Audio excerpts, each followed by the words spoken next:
Hello dear students. पिछली class में हमने सहसंयोजक बंध के बारे में चर्चा की थी। इस बंध को एक्सप्लेन करने के लिए दो प्रकार की थ्योरी दी गई हैं, जिसमें पहली थ्योरी है संयोजकता बंध सिद्धांत और दूसरी थ्योरी है अणुकक्षक सिद्धांत। तो आज की कक्षा में हम संयोजकता बंध सिद्धांत के बारे में अध्ययन करेंगे।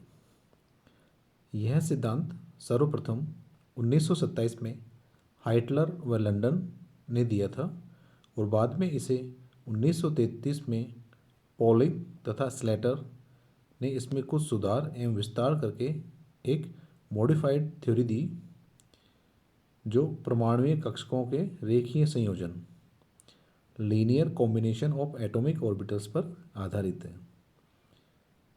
वैलेंस बॉन्ड थ्योरी यह बताती है कि एक अणु कुछ परमाणुओं का संग्रह है और दो संयुग्मित इलेक्ट्रॉन के युग्मन से दो परमाणुओं के मध्य एक सहसंयोजक बंध बनता है। यह इलेक्ट्रॉन युग्म उन दो परमाणुओं के मध्य स्थानीकृत रहता है और अन्य परमाणुओं के साथ कोई बंध बनाने में भाग नहीं लेता। इस सिद्धांत के अनुसार दो परमाणुओं के मध्य कोई स्थायी बंध तब तक नहीं बन सकता जब तक कि निम्न शर्तें पूरी नहीं हों।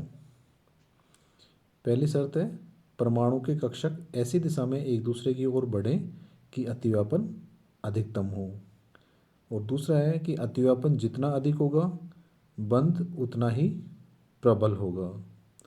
बंध बनाने वाले इलेक्ट्रॉन लगभग समान ऊर्जा के हों और बंधन में भाग लेने वाले दोनों इलेक्ट्रॉन अयुग्मित हों। जहाँ तक संभव हो सके अतिव्यापन करने वाले कक्षक हाइब्रिडाइज हों या संकरित हों। दूसरे शब्दों में हम बात करें तो ये है कि इस सिद्धांत के अनुसार एक स्थायी सहसंयोजक बंध बनने के लिए जो शर्तें हैं वो ये हैं कि जो परमाणु अतिव्यापन करेंगे अनंत दूरी से आके, वो एक दूसरे से की तरफ सही दिशा में आगे बढ़ें, जिससे कि अतिव्यापन सबसे अधिकतम हो। जो इसके इलेक्ट्रॉन अवरोह में अतिव्यापन हो वो अधिकतम हो, क्योंकि अतिव्यापन जितना ज़्यादा होगा बंधन भी उतना प्रबल होगा। दूसरा ये है कि बंध बनाने वाले इलेक्ट्रॉन लगभग समान ऊर्जा के हों, यानी उन इलेक्ट्रॉनों की ऊर्जा लगभग समान होनी चाहिए और बंधन में भाग लेने वाले इलेक्ट्रॉन अयुग्मित होने चाहिए, नॉन पेयर्ड होने चाहिए, और जहाँ तक संभव हो यह बंधन हाइब्रिडाइज्ड ऑर्बिटल्स में ही होना चाहिए, संकरित कक्षकों में होना चाहिए। इस विभिटी को हम इस चित्र द्वारा समझ सकते हैं। इस चित्र से स्पष्ट हो रहा है कि दो परमाणु हैं Ha और Hb हाइड्रोजन के, वो बंध बनाने के लिए एक दूसरे की तरफ आ रहे हैं अनंत दूरी से, और ये जब तक एक दूसरे की तरफ आते रहेंगे जब तक कि दोनों हाइड्रोजन परमाणुओं के इलेक्ट्रॉनों द्वारा आपस में लगाया गया प्रतिकर्षण बल और दोनों हाइड्रोजन परमाणुओं के नाभिकों के द्वारा आपस में लगाया गया प्रतिकर्षण बल दोनों परमाणुओं के नाभिक और एक दूसरे के इलेक्ट्रॉनों पर लगाए गए आकर्षण बल के बराबर नहीं हो जाता। दोबारा से सुनिए। इसकी व्याख्या करने के लिए हम एक उदाहरण ले रहे हैं कि दो हाइड्रोजन परमाणुओं के संयोग से H2 का अणु किस प्रकार से बनता है। जब दो हाइड्रोजन परमाणु जिनको Ha व Hb से द्वारा हम प्रदर्शित कर रहे हैं अनंत दूरी से एक दूसरे के समीप आते हैं तो दो प्रकार के बल कार्य करते हैं। पहला है Ha के नाभिक व Hb के 1s इलेक्ट्रॉन तथा Ha के 1s इलेक्ट्रॉन तथा Hb के नाभिक के बीच लगने वाला आकर्षण बल। दूसरा जो बल है वह है Ha व Hb के इलेक्ट्रॉनों के मध्य तथा Ha व Hb के नाभिकों के मध्य का प्रतिकर्षण बल। हाइड्रोजन अणु के निर्माण की प्रक्रिया में हाइड्रोजन परमाणु जैसे जैसे एक दूसरे के समीप आते जाते हैं उनके मध्य परस्पर आकर्षण बल बढ़ता जाता है और दोनों कक्षकों के इलेक्ट्रॉन अभ्र का अतिव्यापन होने लगता है। और यह अतिव्यापन तब तक बढ़ता जाता है जब तक कि उनके मध्य एक ऐसी स्थायी अवस्था न आ जाए जिसमें कि आकर्षण व प्रतिकर्षण बल एक दूसरे को संतुलित कर दें। नाभिकों की अक्ष पर इस प्रकार की अतिव्यापन द्वारा बने बंध को हम सिग्मा बंध कहते हैं और इससे बंधित दोनों परमाणु परस्पर मजबूती से बंधे रहते हैं। एस एस अतिव्यापन द्वारा सिग्मा बंध बनकर S2 अणु का बनना हम उपरोक्त चित्र से प्रदर्शित कर सकते हैं। अतिव्यापन करके एक सिग्मा बंध बनाने के पश्चात यह पहचानना कठिन हो जाता है कि HA का 1s इलेक्ट्रॉन HA फर्स्ट कौन सा है और HB का 1s इलेक्ट्रॉन HB2 कौन सा है, क्योंकि दोनों इलेक्ट्रॉन दोनों नाभिकों से संबद्ध हो जाते हैं। हाइटलर एवं लंदन ने इसकी तरंग व्याख्या दी और S2 अणु के लिए एक स्थित ऊर्जा वक्र भी दिया। जब दो हाइड्रोजन परमाणुओं को परस्पर एक दूसरे के नज़दीक लाया जाता है तब पहले तो दोनों परमाणुओं के पास अपना अपना इलेक्ट्रॉन रहता है और उसकी संरचना होती है HA फर्स्ट HB सेकेंड, ये पहली संरचना है। और अतिव्यापन के पश्चात इस संरचना के लिए साई का मान एक समीकरण द्वारा दिया जा सकता है। साई फर्स्ट बराबर Sai A first Sai B second या साई B 1 और साई B 2। और अतिव्यापन के पश्चात जब दोनों इलेक्ट्रॉनों की पहचान करना कठिन हो जाता है तब उनकी संरचना की भी उतनी संभावना रहती है, यानी साई HA के पास पहला इलेक्ट्रॉन है और HB के पास दूसरा इलेक्ट्रॉन है। इस संरचना के लिए तरंग फलन साई सेकेंड का मान इस प्रकार से दिया जाएगा। साई सेकेंड बराबर साई A 2 और साई B फर्स्ट। सहसंयोजक बंध बनने के बाद दोनों संरचनाएं समान हो जाती हैं और उनके तरंग फलन ऊर्जा को ही प्रदर्शित करते हैं। दोनों हाइड्रोजन परमाणुओं के कक्षक दो प्रकार से मिश्रित होकर दो नए कक्षक बना सकते हैं जिनकी तरंग फलन इस समीकरण द्वारा दी जाती है कि साई बराबर सी साई फर्स्ट और सी फर्स्ट साई फर्स्ट और सी सेकेंड साई सेकेंड, जहाँ पे C1 and C second are mixing coefficient for S2 molecules. और इनको कैसे कैलकुलेट करते हैं, इफ C1 बराबर 1 तो C सेकेंड बराबर ±1 और C1 बराबर ±C2। और हम ये जानते हैं कि साई प्लस बराबर Sai A Sai B 2 plus Sai A 2 Sai B first, equation number 4। इसको हम साई सिमेट्रिकल साई S से लिखते हैं जहाँ पे S क्या सिमेट्रिकल।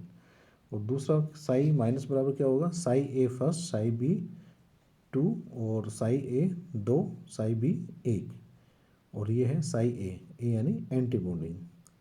अब इसमें एक ग्राफ बनाया गया है जो S2 के लिए स्थित ऊर्जा का वक्र है और इसमें हम देख रहे हैं कि जब अनंत दूरी से इलेक्ट्रॉन नाभिक के नज़दीक आते हैं अर्थात इंटरन्यूक्लियर डिस्टेंस कम होती जाती है तो उनकी ऊर्जा में भी कमी होती जाती है और एक न्यूनतम ऊर्जा की अवस्था प्राप्त होती है, जिस अवस्था में की जो दूरी आती है उसको हम इंटरन्यूक्लियर डिस्टेंस या बंध दूरी कहते हैं। इसके बाद में अगर इलेक्ट्रॉन को और नज़दीक लाया जाए तो वो सिस्टम की ऊर्जा बढ़ती जाती है क्योंकि उसमें प्रतिकर्षण बल उत्पन्न हो जाते हैं।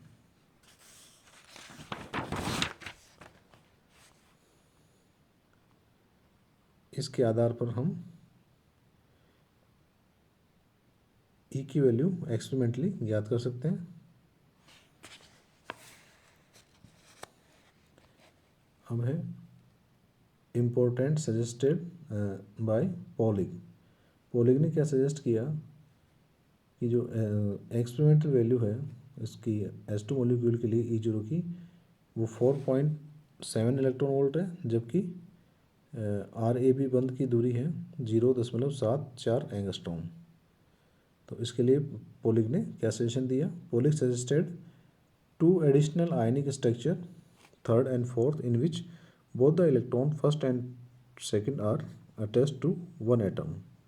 यानी इसके बाद पॉलिग ने आयनिक संरचना दी S2 अणु के लिए पहली संरचना में क्या है कि एच ए जो परमाणु है उसके साथ पास ही दोनों इलेक्ट्रॉन हो, जिसकी वजह से इसके ऊपर आंशिक ऋणावेश आ जाता है और एच बी के ऊपर आंशिक धनावेश आ जाता है।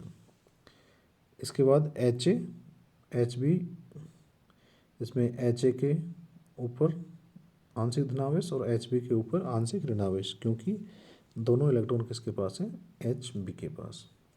तो इस प्रकार इन संरचनाओं के लिए साई थर्ड भी दिया जा सकता है, जिसमें साई ए एक इलेक्ट्रॉन है और साई ए के पास ही दूसरा इलेक्ट्रॉन है। इसको हम इक्वेशन 6 से रिप्रेजेंट कर रहे हैं। और इसके अलावा साई 4 भी दिया जा सकता है, जिसमें साई बी के पास एक इलेक्ट्रॉन है और साई बी के पास ही दूसरा इलेक्ट्रॉन है। इन दोनों इक्वेशन यानी 6, 7 और 4 से साई एस का वैल्यू क्या आ जाएगा, साई एस बराबर psi A psi B 2 plus psi A 2 psi B 1 plus psi plus lambda psi third and psi 4। तो साई एस बराबर क्या हो जाएगा, psi A first psi A 1 psi B 2 psi A 2 psi B 1 और lambda common ले लें हम इसमें, तो psi A 1 psi A 2 plus psi B 1 और साई बी 2। तो यहाँ पे साई एस बराबर क्या हो जाएगा, psi covalent plus psi ionic. इसलिए by the using of Wien Born calculated जो E0 आ रही है इसके लिए वो आती है 3.21 इलेक्ट्रॉन वोल्ट, और RAB जो दूरी आती है इंटरन्यूक्लियर डिस्टेंस वो आती है 0.88 एंगस्ट्रॉम, और लेमड़ा का मान है इसके लिए 0.158। लेमड़ा क्या है, measure of the degree to which the ion forms third and fourth contribute the bonding. It means lambda offers a means of calculating the degree of ionic character in the covalent bond. तो ये था इसकी VBT। अब VBT के लिए जो इसकी limitations हैं वो हैं no explanation for the coordinate bond, ये कोऑर्डिनेट की बॉन्ड की व्याख्या नहीं कर पाती उपसहसंयोजक बंध की। No explanation for paramagnetic nature of auto molecule as it is not have any unpaired electrons in the valence shell. जो ऑक्सीजन अणु है उसकी पराचुंबकीय प्रकृति की व्याख्या नहीं कर पाती, क्योंकि ऑक्सीजन के पास अयुग्मित इलेक्ट्रॉन नहीं है। इलेक्ट्रॉन की कपलिंग पेयर के बिना एस्टोइन कैसे बनेगा, इसकी भी व्याख्या नहीं कर पाती है। No explanation for percent of ionic character in covalent bond, सहसंयोजक बंध में कोवैलेंट कैरेक्टर कैसे आ जाते हैं, इसकी भी व्याख्या नहीं कर पाती है। कभी कभी कुछ अणुओं के लिए एक से अधिक संभावित संरचनाएं लिखनी पड़ती हैं, जबकि वास्तविक संरचना एक अनुनादी संरचना होती है, इसकी भी ये व्याख्या नहीं कर पाता है।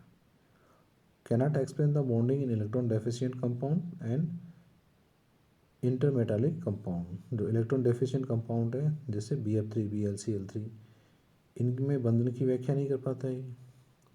इसके अलावा है cannot explain the bonding in electron deficient compound in और इंटरमेटालिक कंपाउंड। नेक्स्ट है अनुनाद द्वारा सहसंयोजक बंध की व्याख्या।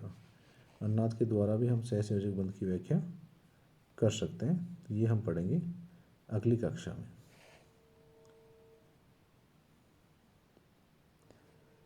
इस चैनल के आप सूचनाएं प्राप्त करने के लिए इस चैनल को सब्सक्राइब कीजिए और अपने दोस्तों के बीच इस चैनल को शेयर कीजिए, इन नोट्स को शेयर कीजिए। इस चैनल को सब्सक्राइब करने का फ़ायदा ये है कि जब भी मैं नया वीडियो डालूँगा तो आपको इसका नोटिफिकेशन मिलेगा, इसकी सूचनाएं मिलेगी, जिससे आप सही समय पे आप मेरी वीडियो डालते ही तुरंत आपको नोटिफिकेशन मिलेगा, जिससे आप इसको देख सकते हैं।